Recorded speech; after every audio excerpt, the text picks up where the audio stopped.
here's your host, Chelsea Edwards.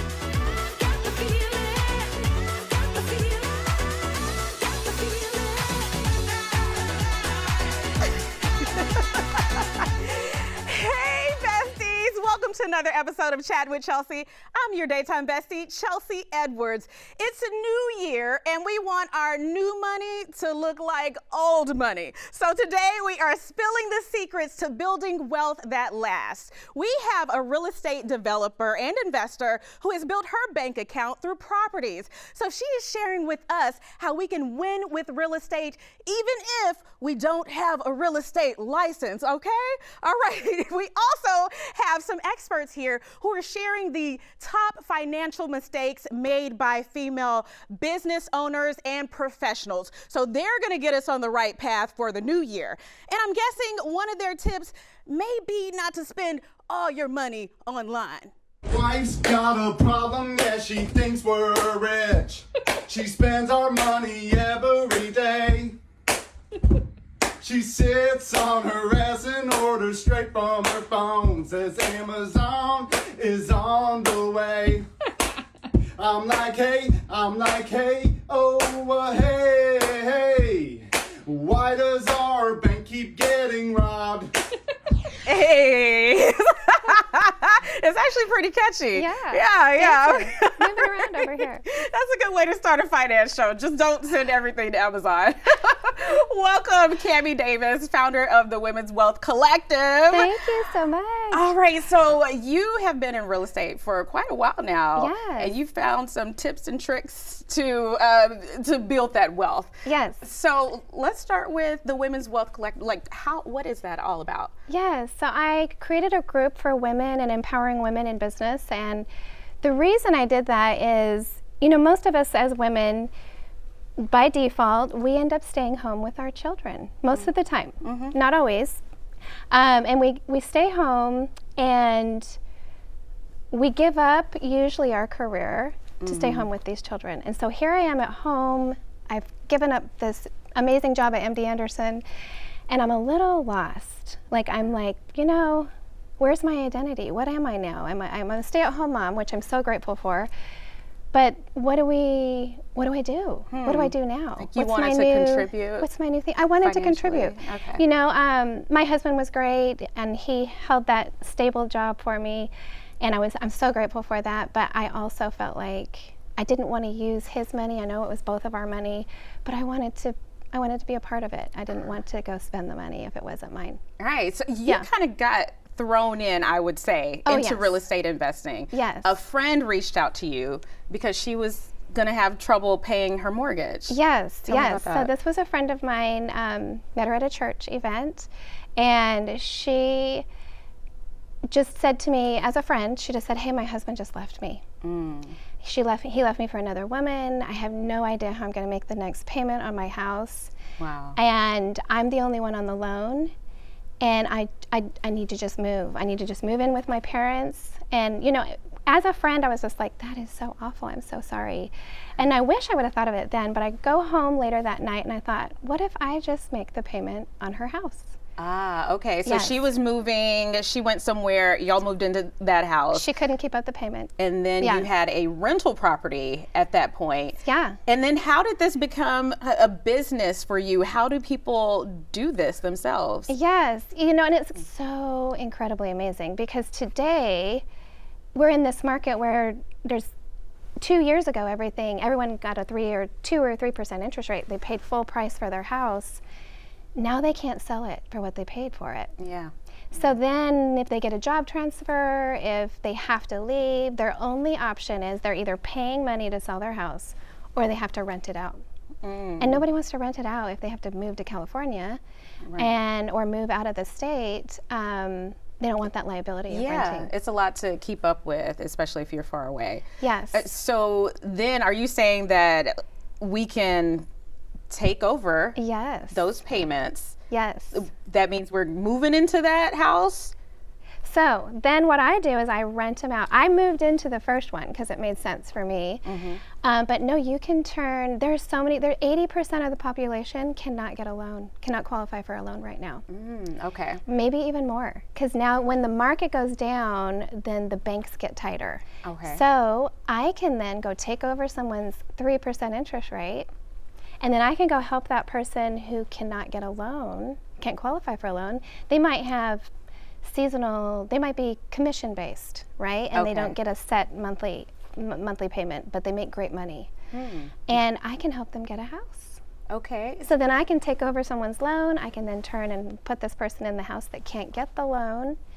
And so you're helping on all sides. It's just amazing. So walk me through the steps to make sure that we get it right. So let's say we do find somebody who is in this situation and needs some help. First thing that we do.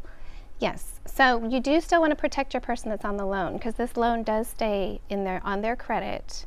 So there's no way they can take this house back, because you get the title. A lot of people get confused. When you buy a car and you have a loan on it, you don't get the title to the car until you pay off the loan. But a house is completely different. You get the title up front. The bank now puts this lien against the house, and that's why the bank has to foreclose to come take it back. They do not own the house. Okay. Which a lot of people think the bank owns the house. Yeah. We own the house when we buy the house. Got it. Okay, so we get through that part. Yes. And then how are we making money when we start paying this mortgage over here? Yes. But maybe we still have our own mortgages or where we're living. Yes. What's the next thing? So it's beautiful. I can either help people get a home for themselves who can't qualify, and then instead of paying rent, they get to get all that future equity and the home is theirs. But as an investor, now this opens so many windows and so many doors. It's like this secret side, or this loophole. Yeah. Because that first home that I got, that I moved into, my house payment was $1,200 a month. My new house payment was $1,500 a month, but I rented out my first home for $1,600. So now I'm making $100 a month, but I have two houses. Two houses, but I'm making $100. So I'm leveraging, and I paid nothing for it. This is crazy. When I figured this out, I went and got 200 deeds. What? In 4 years. What? Yes. Because I was like, what did I just, it was like the light bulb, right? And this was right after 2007, so it was like 2010. So there's all these homes sitting empty, and I'm driving through the neighborhood, and there's 20 empty homes in just my little section. So then I contacted all these sellers and said to them, hey, you're upside down. Most of them are upside down. They owed more than it was worth, and so then they just left the house. And I said, look, it's either foreclosure or I'll see what I can do. So just deed it to me, and then I'll just see what I can do. So then, of course, I would get on the phone with the bank, and they could have done this, but when you're behind on something and something's upside down, you just don't want to deal with the creditor. Like, you just, you don't even want to talk to them. Right, you're already stressed. Yes. So then I would be the mediator, and I would say, okay, the bank is asking for 2 years worth of tax returns, and the bank is asking for this hardship letter. So then I would get these loan modifications. So then the bank would roll the back payments into the end of the loan. When that happened, I would step in, put a renter in the house, and start making the payment. So out of the 200 deeds, I saved 40, which is not an awesome percentage, but I still saved 40 of them. And then I rented them all, and I cash flowed from day one, and I didn't pay anything. Wow. Okay. Yes. All right. Well. So there you don't have to have credit, you don't have to have money.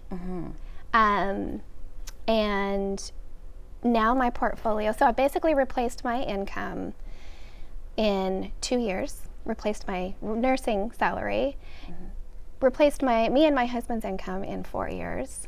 Oh, wow. Because I had all I had 30, 40 properties that were all cash flowing. Yeah. And now the loans on them are now half of what they're worth, because I got these back in 2010 to 2015. I have more since then, but the bulk was right up there in front. And the portfolio, I owe like half, so they're probably worth, I don't know, 15 million, maybe more. Wow. And I owe half of that. Okay. So you have quite the portfolio. And then if you think of cash out of pocket, there was no cash out of pocket. Wow. Which sounds too good to be true. And that's what people tell me. But you made it happen. Yes. So if people really want to dig into this even more, how do they reach out to you and get more info? Yes. So I have on Instagram, it's Women's Wealth Collective. It's Women's WC. Okay. So they can find me on Instagram. Nice. Yeah. You guys get into this. It is different. It is different. I promise and you do everything with integrity. You do everything, you treat people and their credit the way you would want to be treated. And I promise you, you're gonna save so many homes and help so many people. Nice. And it just is exponentially grows, and it's just amazing. And put some money in your pocket while you're That's doing right. it. Okay, all right. Yes. Thank you so much, Cammie. All right, so once you get that money, we need to make sure you hang on to it and you grow it. So coming up, we've got some tips for that. We'll be right back after this break.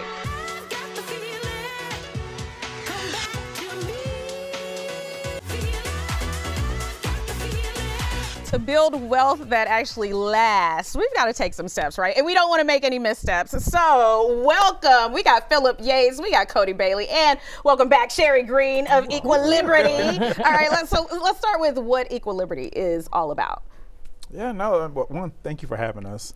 We finally made it to Chattin with Chelsea, so excited to have this conversation. Big day. All right, but no, Equilibrity, it's a fintech platform, and it's a community building platform. And so like you talked about finances as we start the year off and trying to figure out a way to not only build wealth, grow wealth, preserve wealth. That's what we do through Equilibrity. So we have partnerships with like JP Chase and other institutions around the city to try to accelerate the wealth building process and help people overcome their own mistakes so that they too can be a part of the wealth building process. Yes. Okay, so let's get to the mistakes. What is one that you see that's common that people probably just overlook? So I think one of the things and why it's so important for us to partner with organizations like Equilibrity is a lot of individuals don't separate their business and their personal finances. You'll be surprised how common that is. So we're talking entrepreneurs, business owners, and everyone in all phases. So if you decide to start a new business, a new venture, and you immediately just start spending money from your personal checking and savings accounts. You gotta separate them. What? Okay, so I'm thinking that people who are starting businesses, especially in the new year, like it's one of their goals, they're jumping right in, they don't know what to do to separate those. They're just like, I gotta buy this to get things rolling. So what do they need to do? Well, the first thing is if you're thinking about starting something, you're not quite sure how well it's going to grow, just get a bank account started anyway. Okay, a separate business, right. Okay. Get it started, do some research, build a team. And I always suggest, meet with some of these community partners like Philip, like Cody with Equilibrity. They host so many events in the community that teach around financial literacy, financial health, and help you avoid those financial mistakes.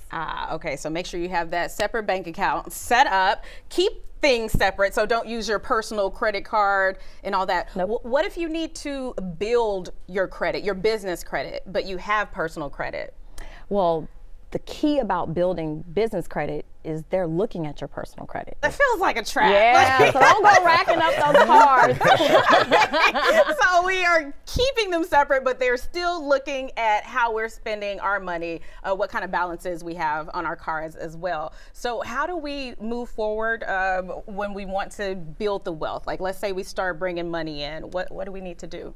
Well, one is being disciplined. I mean, one of the things we do at Equilibrity is trying to change those short-term behaviors. Right. So everything that happened last year, I know some of y'all just finishing up the holiday season, you spent credit cards and you may have used your business account or your personal account, that commingling. Oh yeah. It's in the past. We're not gonna tell. Hakuna Matata. Okay. Hakuna Matata. Don't worry. But what we try to do is give them a playbook so they can change those short-term behaviors. So it starts with just daily behaviors, okay? Check your bank account. Make sure you have a budget for your daily finances. Then it turns into a week.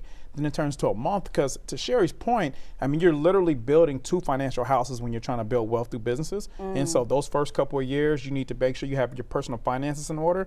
But as you try to scale and grow your business, you have to make sure you have the right budget and you have the financials, the operating cash to make sure that you can meet those goals without dipping into the personal house. And if you don't have enough discipline, you'll mess up and basically it'll be all in vain, because you'll go to a banker and they'll look like, hey, wait a minute, did you go to the club and spend on your LLC? that is not a write-off. Running at the car at the club. Can't do it. You can't do it. I think that's why it's important to have a team, because a lot of individuals who are very new to business, may not even consider themselves business owners, are operating in that mindset and just taking a moment to say, you know what, before I get started, who do I need to contact to let them know that I'm getting this started? Okay, I need to talk to my banker. Right. I need to attend some workshops, some classes online or in person, you know, become a member of, you know, a few clubs in the city who are providing these educational resources before I go in and I make mistakes that are going to be costly for me in the future. Yeah, absolutely, and that's the reason why we focus so much on community building. When you have other people that are like-minded and have the same interests and goals and trying to build wealth, to be in the same room, not only to basically utilize those automation tools and everything else, but also to connect with a banker and someone that can help with, you know, with your financial advisory. But then on top of that, we talking about, you know, networking when we talk about education and training. That's what you're going to get when you're a part of Equal Liberty, right? Okay. Because we look at it as it's a investment vehicle, not just an expense. Wow. Okay, some great tips. All right, we got to say some for when we come back. We'll bring you some more money moves after this break.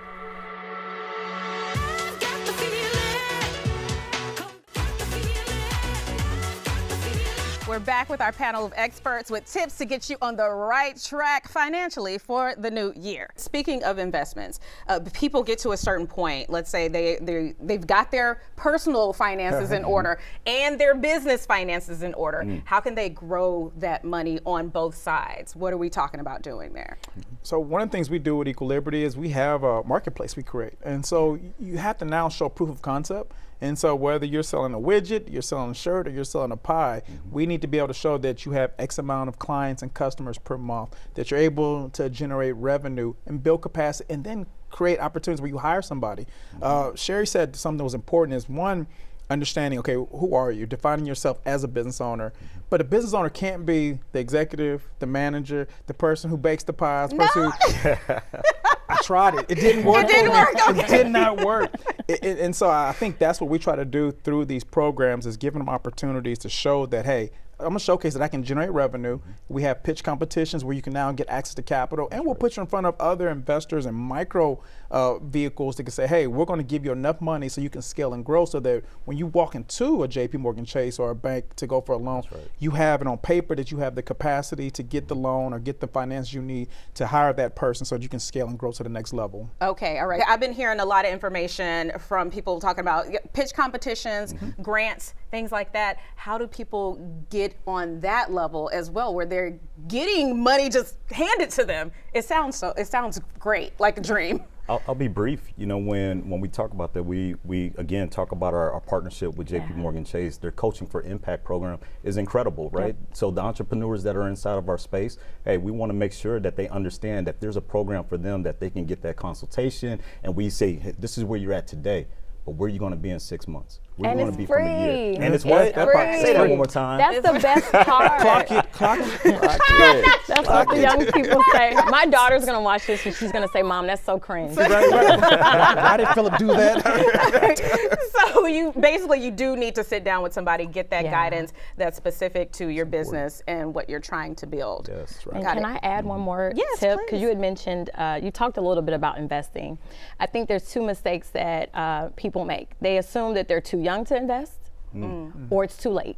And they're both wrong. Yeah.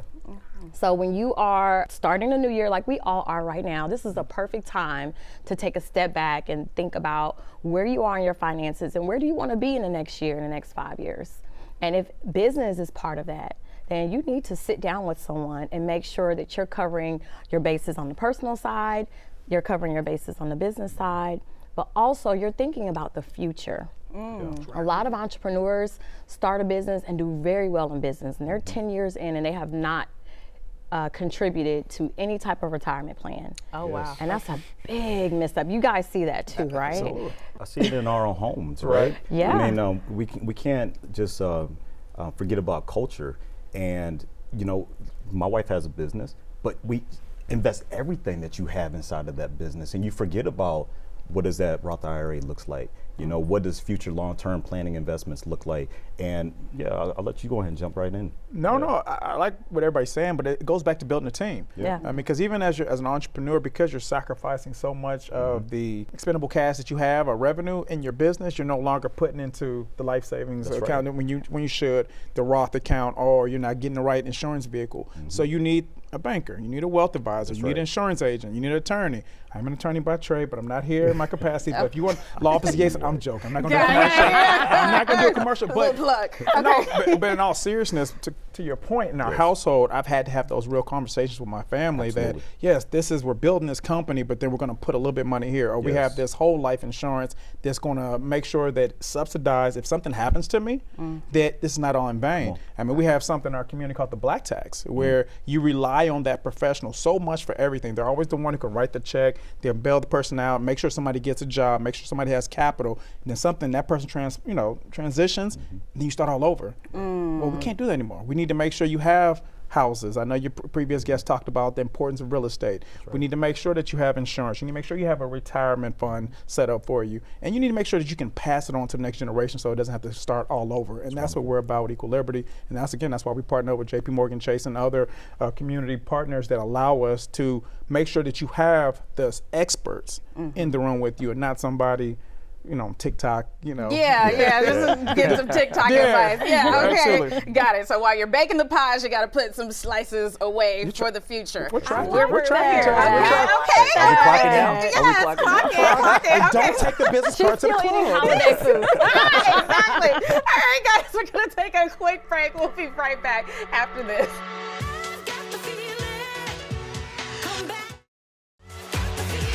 Thank you to Equal Liberty and the Women's Wealth Collective for coming and helping us out today. You guys keep up with us on social at Chelsea Show Fox. Wardrobe provided by Trezor Cachet Boutique. Don't forget to subscribe to our YouTube channel, Chattin with Chelsea, and we'll see you on the next episode.